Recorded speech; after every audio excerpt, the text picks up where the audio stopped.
Season 2 of Netflix's She's Gotta Have It just returned. I'm Zach Laws of Gold Derby, and with me now is DeWanda Wise. She is the star of She's Gotta Have It. And DeWanda, now that you've done 2 seasons of this, do you feel more comfortable playing this iconic role of Nola Darling? Does it feel more like your own? Oh man, yes, I've taken a whole lot of ownership of Nola. And yes and no, it's a very difficult character to play. And Spike is I call him Coach because he's fast and furious. There's nothing like working with him. So there are elements of Nola where you're like, oh, okay, she's really in my body, and still things that are really challenging and grow you as an artist in many ways. Well, just talk a little bit about why Nola is, number one, such an iconic character, but number two, why she's so difficult to play. I would say first, she's absolutely iconic because she was ahead of her time, and you know, um, there are only so many cinematic icons, like Black feminist cinematic icons, and she's one of them. And so, kind of bringing that into the 21st century and figuring out what what that means now, what that looks like now, in an increasingly changing socio-political landscape and increasingly changing landscape when it comes to like dating and relationship and even career and artistry. Um, you know, some of those things when I'm reading it, reading all the scripts, right? Because I get all the scripts ahead of time, are on me, and figuring out what feels true, what rings true, what doesn't ring true. And even in the kind of structure of television, right? Which I'm an actor, it's my job to fulfill this story, figuring out how I can fill that story to the fullest potential possible. Why do you think that Spike wanted to reimagine his very first movie, made all the way back in 1986? Why do you think he saw the potential for something new and exciting, something that could be expanded upon in 19 episodes of television in 2017, 2019? I'm going to repeat what Spike always says, which is it was Tanya's idea. Spike always says that. He always says that. Tanya Lee is our executive producer, and it was her idea to bring it up to date. So then, just talk a little bit about some of the new challenges that Nola faces in season 2. Oh man, we definitely take her, out of Brooklyn on what I received and experienced both as DeWanda and as Nola as a sort of very spiritual artistic journey. Still in the process of finding her voice, and I felt it rung so true. This notion of there is no finding your voice. Like the voice is constantly evolving and growing and shifting and changing. And we really see that in season 2. We really see, how, for example, specifically going to Puerto Rico, shifts her artistry and shifts her personality, in some ways. And, um, you know, both of those places, like Martha's Vineyard and Puerto Rico, DeWanda, didn't have as much dialogue in those episodes. And so I was kind of experiencing it with that kind of duality of like being there. I'd never really spent any significant time in either place. I'd never been to Puerto Rico. And I definitely, was like kind of a second timer in Martha's Vineyard, which is kind of like a Black bourgeoisie mecca of sorts. And I was taking a lot of things in, and I feel like those two specifically are absolutely like Spike at his best. There's an element of the documentarian in him, and throughout season 2, through the video and the photos, there's that element of her which is absolutely like Spike's lens in through Nola. Just, I wanted to ask you a little bit more about Puerto Rico. You said you'd never been there before, and I mean, what going there now? Obviously, they've been devastated by the hurricane, and obviously, uh, no relief in sight for that. What did that do for you as a person, going there and seeing that? I mean, almost it was transcendental. I remember like I was training for the style of dance that Nola does at the beach. It's called bomba, And so I was training for it here, and I remember, our choreographer, she was teaching me essentially the basic steps, and then I learned the like actual in Puerto Rico. And she was just saying, we were kind of rehearsing it at 40 Acres, and she was trying to describe the spiritual element and the practice of it. And I told her, I remember saying, I feel like when I'm on the beach and I'm doing it, I won't have to act. And for me, that's exactly what happened.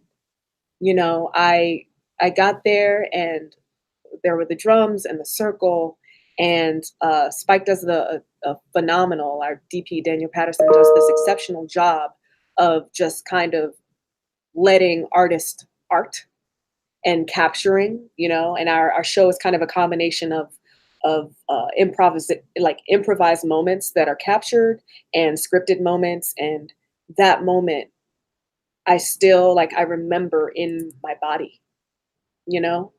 And there's honestly no describing it other than to say you can benchmark in your life the moments that change your life. And Puerto Rico for me, having naturally been like a peacemaker, a kind of shaman of sorts, was like for me, DeWanda, a return to form. Like I felt like I had been for years, for a couple of years, like really fighting and muscling and being a warrior in Hollywood and all this stuff. And it was this kind of like settling reminder to just be still and trust. Um, and yeah, it was just, being there both experientially and also, as an outsider. Nola's an outsider, I'm an outsider, and just bearing witness to the movement that's always been there, being witness to the resistance, the kind of resilience and resurrection of sorts, and all of it was just such an honor, Yeah, truly.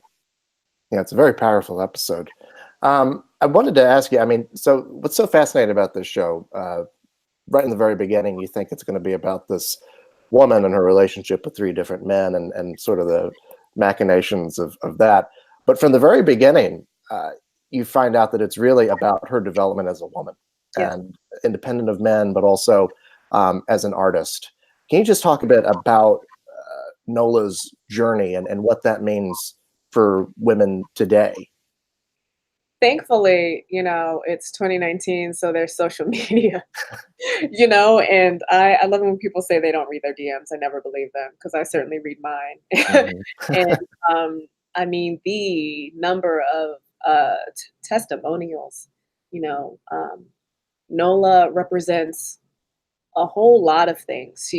I always say, I'm interested in characters that offer an alternative way of being outside of anything we've ever seen. And whether that is, pursuing life as an artist, which, if you're like me and you come from where I come from, you come from a working class background, is its own form of revolution in many ways.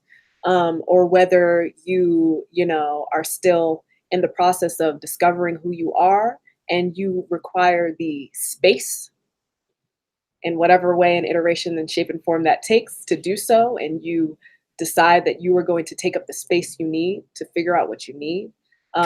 She represents a sort of obviously sexual freedom, other options, polyamory, um, and an alternative to a kind of like drilled in, rom-com notion of love. So yeah, I've had, I mean, every day, whether it's, in person or online, you know, there's a kind of duality to the work because you're coming into it like season two, because so many people expressed what she meant.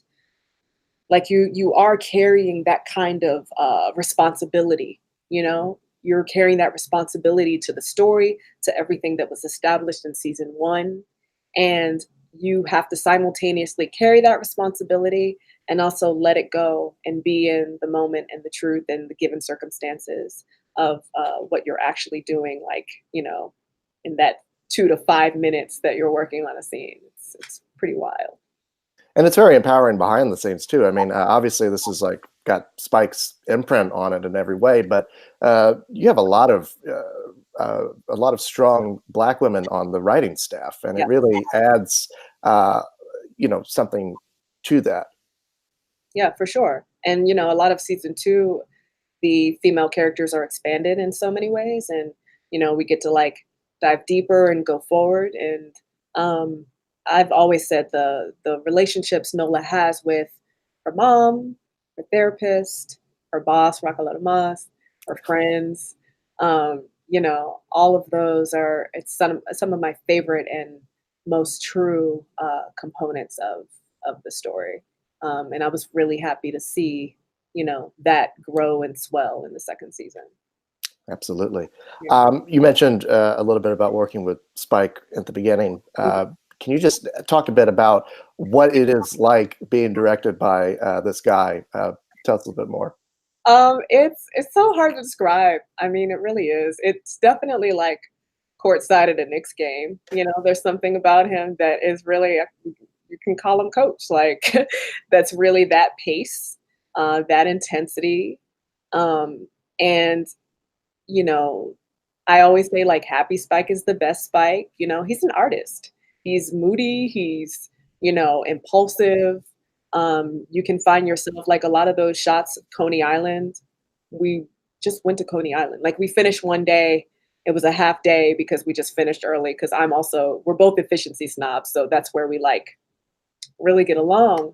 Um, but we just found ourselves in Coney Island. He's like, "Do you ride rides?" And I was like, "I do today." I mean, I guess I guess I'll ride these rides. And he's very different with every artist. But our relationship, as you can imagine, at this point, my husband pointed out, we're like 6.5 months in. Like I've spent between season 1 and season 2, 6.5 months of my life with Spike Lee. And so I can read and gauge him pretty well at this point. He's definitely efficient. I mean, just in the last 2 years alone, he's done 2 seasons of this show. Mhm. He's directed one movie. He's directing another movie right now. He won an Academy Award. So, yeah. I mean, he's always working. So, I mean, He likes it that way for sure. yeah. Were you guys shooting this during Oscar season or before it or after? Shot it the summer of 2018, Okay. and we finished right before Black Klansman released. Okay. Well, I I mean, mean, right before.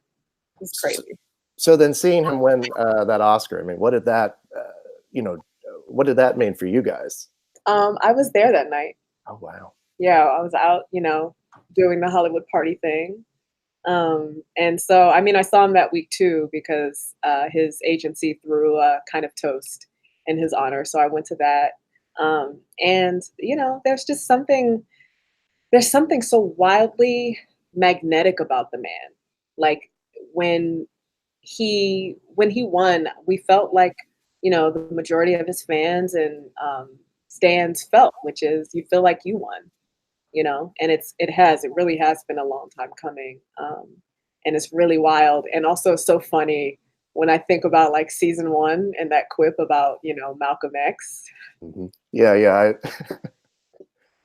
because it's like the next year you won an Oscar. That's pretty dope. Yeah, that's another aspect of your character I love is what a cinephile she is. And watching that first episode, I was like, oh, For sure. There's so much of Spike in her. Like season 1, we used to joke about it. I joked about it with our showrunner that year because I was like, "Oh, she's a basketball fan too." DeWanda's gonna have to research on that a little bit, but sure, why not? Well, DeWanda, thank you so much for your time and congratulations on another fantastic season of She's Gotta Have It. Thank you very much. You're welcome. And thanks to all of you at home for watching. Make sure you hit the like and subscribe buttons below. Make sure you visit us at goldderby.com for all the latest Emmy news.